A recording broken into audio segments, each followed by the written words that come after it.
Bonjour Vidéocar 5.1 et aujourd'hui on va parler des ordinateurs de hackers. Donc vous allez me dire, ah voilà un choix qu'on va pouvoir faire, que quel ordinateur choisir quand on veut devenir un hacker. Et donc c'est vrai que le matériel, on se pose toujours la question, bon qu'est-ce qu'on prend? Et qu'est-ce qui est robuste, qu'est-ce qui est en fait efficace et que on n'a pas de soucis en fait dans le milieu de l'open source, hein. Généralement, le milieu de l'open source, il faut voir au niveau des drivers, en fait, il y a toujours des fois des problèmes de compatibilité driver en fait sur du matériel exotique. Et donc c'est pour ça qu'il faut éviter en fait les ordinateurs un peu trop exotiques, des gadgets en fait qui sont pas assez robustes et qui en fait posent des problèmes de compatibilité au niveau de l'installation de Linux en particulier. Donc généralement en fait il y a une marque en fait solide qu'on prend en fait en tant que hacker, généralement c'est Lenovo ThinkPad. Lenovo ThinkPad en fait c'est la marque de choix de la plupart des hackers. Alors il y a plusieurs raisons à ça, déjà parce que IBM en fait maintenant qui a racheté en fait Lenovo, IBM en fait est pro Linux à la base et donc installe des fois sur leur ordinateur pour leurs professionnels en fait les gens qui travaillent chez eux en fait et qui ont besoin d'utiliser Linux au travail, en fait ils ont besoin d'ordinateurs sous Linux.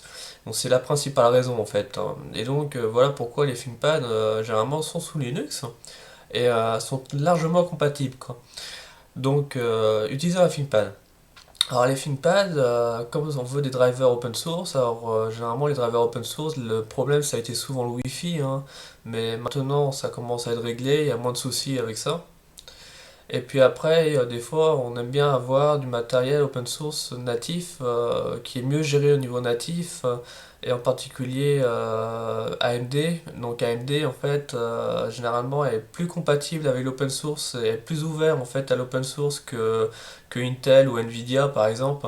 Nvidia est très fermé à l'open source, malheureusement. Et donc, généralement, on choisit AMD en fait.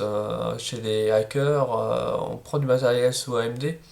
Et on a moins de soucis en fait de compatibilité matérielle avec AMD. Donc voilà, voilà. Alors après au niveau donc, du magasin où l'acheter en fait votre ThinkPad, eh bien moi je vous conseille de le prendre chez Back Market. Alors au niveau des laptops, hein, donc ne vous cassez pas la tête. Il y a beaucoup sur le marché, comme ce sont des ordinateurs grand public au niveau des professionnels de ThinkPad, il y en a énormément sur le marché et en fait on en retrouve énormément dans le reconditionné. Donc vous allez pouvoir en acheter en fait dans le reconditionné et vous allez en avoir dans les premiers prix à peu près à 350 € en reconditionné, même en 16 Go en RAM en ce moment quoi. Donc profitez-en, prenez en fait en reconditionné parce qu'en fait ils sont aussi bien, ils sont quasiment aussi bien. Et c'est juste qu'ils ne sont pas neufs, hein, mais bon, ils ont été utilisés par des entreprises auparavant. Et mais généralement ils sont très robustes les ThinkPad, ils peuvent faire des dizaines, on peut faire même 15 ans jusqu'à avec un ThinkPad, donc c'est pas trop un souci quoi, ils durent très longtemps généralement. Et entre 10 et 15 ans un ThinkPad ça tient bien, ouais. Et donc voilà.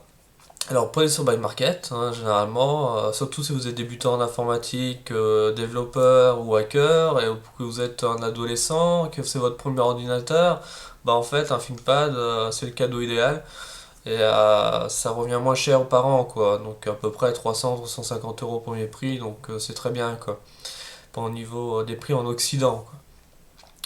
Donc, et après, vous pouvez prendre aussi en neuf, hein. Mais en neuf, alors les premiers prix, généralement, c'est autour de 800-900 € maintenant, les premiers prix en Lenovo ThinkPad.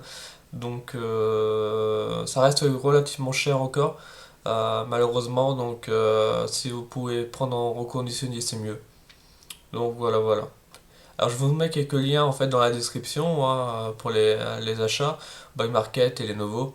Comme ça, moi, bon, vous savez un peu en fait où vous fournir en fait en ordinateur de hacker et comme ça, après, vous serez bien équipé.